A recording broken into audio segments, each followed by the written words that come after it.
Hivi ulishawahi kujiuliza mipaka ya bahari inafanyaje kazi? Tunafahamu vipi kuwa hapa ndipo mpaka wa nchi ulipopita? Na je, vipi kuhusu bahari ambayo haina mwenyewe, maarufu kama international waters? Waswahili tunasema maji ya kimataifa, wataalamu mtanirekebisha kwenye sehemu ya comment. Wengi tunafahamu kuwa mipaka ya ardhini inaeleweka sana, na sheria nyingi za nchi husika huweza kutekelezeka kirahisi, lakini mara nyingi hatusikii kuhusiana na mipaka ya bahari na namna inavyofanya kazi. Na hata ukiishika ramani ya dunia au ukiitazama, utaona mipaka ya ardhi tu na si ya baharini. Baada ya kujiuliza maswali mengi kuhusu hili, ikabidi Bongo Faster tufanye utafiti, na huko tukagundua mambo mengi sana ambayo bila shaka hii leo yatakuongezea ufahamu fulani. Kama bado hujajiunga na channel hii, ni wakati wako, kwani kila siku tunaweka video za maana kabisa. Mimi naitwa Justin Shedi. Sasa twende kazi. Kama huna D2 huwezi kuelewa kuwa mamlaka za nchi zinaenda mpaka kwenye bahari.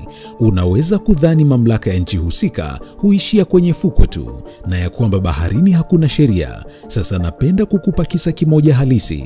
Mwaka 2009 nchini Tanzania, hayati John Pombe Magufuli akiwa waziri mwenye dhamana ya masuala ya uvuvi, alikamata meli ya Wachina inayoitwa Tawalek, ambayo ilidaiwa kufanya uvuvi bila vibali vya Tanzania.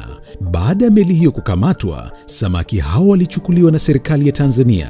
Kwa nini nimekueleza kisa hiki? Ni ili uwe na uhakika ya kwamba kuna mipaka ya bahari na serikali za nchi zinaweza kukukamata endapo utaingia katika mipaka yake na kufanya shughuli fulani bila kibali. Sasa turudi katika mipaka ya nchi inavyofanya kazi huko baharini. Ili kuepuka kuingiliana na kurahisisha matumizi ya bahari, mataifa mengi ulimwenguni ambayo ardhi yake inagusa bahari yaliingia katika makubaliano ya Umoja wa Mataifa na kutunga sheria mbalimbali za kutumia bahari 5 ulimwenguni. Kama unavyofahamu kuwa asilimia zaidi ya 70 ya eneo la dunia ni maji, yani bahari. Hivyo bila shaka kuna mataifa yangetaka kujimilikisha sehemu kubwa kuliko wengine. Sasa kulingana na makubaliano haya yaliyozaa sheria inayoitwa Maritime Law, mipaka ya nchi katika bahari na mamlaka zake zimegawanywa kulingana na umbali fulani kutoka ufukweni. Sehemu ya kwanza ya mpaka wa nchi ni umbali wa nautical mile 12, yaani kilomita 22 kutoka ufukweni kuingia baharini. Eneo hili kwa Kiingereza linaitwa territorial waters, yaani maji yaliyo katika mpaka wa nchi husika. Hii ina maana kwamba mpaka halisi wa nchi husika katika bahari unaanzia ufukweni mpaka umbali wa kilomita 22 kuingia majini.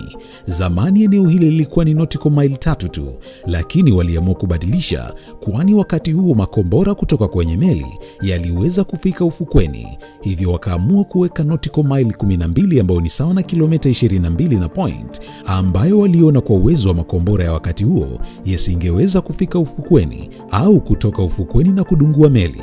Sasa katika eneo hili hakuna meli inaruhusiwa kuingia bila idhini ya nchi husika, na hata inapoingia lazima ifuate sheria zilizowekwa na nchi hiyo. Haya ni maji ambayo nchi husika inaweza kufanya chochote inachotaka na hakuna mtu atawauliza wala kuwazuia. Katika eneo hili, meli za kimataifa zinaruhusiwa kupita katika kigezo kinachofahamika kama innocent passing, yani vyombo vya majini vinavyopita kwa nia njema tu vikiwa kwenye safari zake. Na hata kama ni nyambizi ya kijeshi, lazima iibuke ndio ipite, na hawaruhusiwi kusimama wala kwenda bandarini, ni kupita tu kwa amani, yani innocent passing. Sasa innocent passing huwapa faida sana walio katika cruise ship, yani meli za starehe, kwani meli hizo za matembezi hupita karibu na miji mikubwa duniani na abiria wake wanapata kufanya utalii wa macho tu bila meli hizo kusimama. Hapa Bongo Faster nilishawahi kukupa kisa cha meli inayoitwa Costa Concordia ambayo ilipata ajali wakifanya utalii wa aina hii, yani walikuwa wakifanya innocent passing. Walisogelea sana katika ufukwe bila ya kujua maji yalikuwa mafupi tofauti na ukubwa wa meli. Matokeo yake ni kwamba meli ikapiga miamba kisha ikapinduka. Sasa ukitoka katika eneo hili ambalo ndio haswa milki ya nchi husika, unakuja eneo lingine linaloitwa contagious zone. Eneo hili ni sehemu yote iliyo ndani ya nautical mile 12 nyingine, yaani kilomita 22 zingine kutoka unapoishia mpaka wa nchi kuelekea majini. Eneo hili si milki ya nchi kiuhalisia, lakini lipo chini ya uangalizi wa nchi husika, na nchi hiyo inaweza kulilinda kupitia sheria zake. Lakini katika nyanja fulani kama vile masuala ya uvuvi haramu, uchimbaji wa mafuta, uchafuzi wa bahari, uhamiaji haramu, pamoja na masuala ya kodi na forodha, yani customs. Meli yoyote inayotaka kufanya shughuli za namna hiyo katika maji haya lazima wapate kibali kutoka kwa nchi husika, kwani nchi hiyo bado ina mamlaka na eneo hilo, japo kiuhalisia halipo ndani ya mpaka wake. Baada ya eneo hilo kuna eneo lingine ambalo liko umbali wa kilomita 370 liitwalo Exclusive Economic Zone. Sasa ukiwa katika eneo hili na ukalitazama katika jicho la uchumi, katika shughuli kama uvuvi, kuchimba mafuta pamoja na shughuli zozote za namna hiyo, eneo hili bado lina haki ya kutumiwa na nchi husika na linaitwa Exclusive Economic Zone.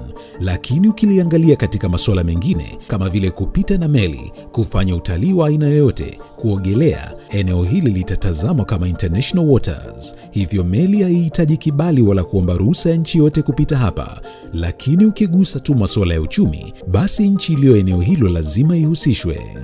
Baada ya eneo hili ndipo unakuja eneo halisi la international waters ambalo halina mwenyewe, na huko haina maana mtu anaweza kufanya analotaka. Hapana, mataifa yamekubaliana mambo fulani kuhusu eneo hili, lakini ni eneo ambalo mataifa yote yanaweza kufanya uvuvi, kuruka angani au kufanya tafiti za kisayansi, na hata kupita na meli au kuweka kebo za umeme chini au za internet bila ya kuulizwa na mtu yoyote. Sasa unaweza kujiuliza, ikiwa meli ipo katika maji ya kimataifa yani international waters, eneo ambalo si nchi ya watu fulani na wala halipo chini ya sheria za nchi yoyote, je, watu waliomo ndani ya meli zinazopita wanaweza kufanya lolote wanalotaka? Jibu ni hapana. Kama nilivyokueleza kuwa licha ya kwamba maji haya hayapo chini ya sheria ya nchi yoyote, lakini ili kulinda watu walio ndani ya meli hizi, kuna mambo fulani Umoja wa Mataifa walikubaliana.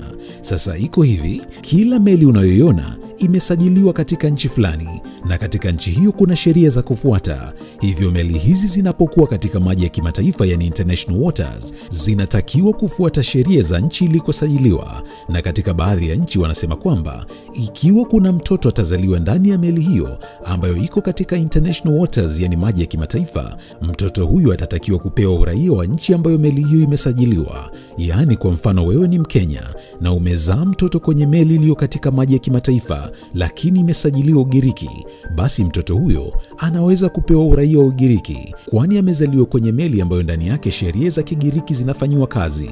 Lakini haiko hivyo kwa nchi zote, kwani nchi nyingine wanasema ikiwa mtoto atazaliwa katika namna hiyo, basi atapewa uraia kulingana na wazazi wake.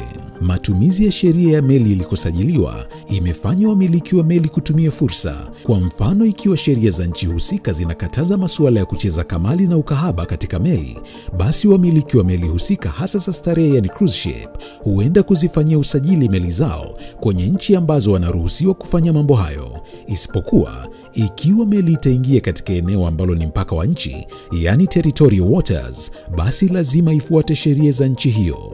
Hii ina maana kwamba ikiwa meli imesajiliwa Marekani na katika safari yake yote ilikuwa ikifanya sheria za Kimarekani, basi inapoingia katika maji ambayo ni ndani ya mpaka wa nchi kama vile Tanzania au Kenya, mara moja sheria za Tanzania au Kenya zinaanza kufuatwa katika nchi hiyo. Je, ulishawahi kuwa ufukweni na ukaona kuna baadhi ya meli zimesimama mbali sana na ukajiuliza kwa nini meli hizi zisisogee karibu? Basi unaweza kupata jibu kwamba yawezekana meli hizo zimesimama kwenye eneo la maji ambalo hawashurutishwi kufuata sheria za nchi husika. Mpaka hapa na imani umepata jambo moja au mawili. Kama kuna nyongeza yoyote, niandikie kwenye sehemu ya comment ili tuzidi kujifunza. Mimi naitwa Justin Shedi na kutakia wakati mwema, na tukutane tena kwenye video nyingine.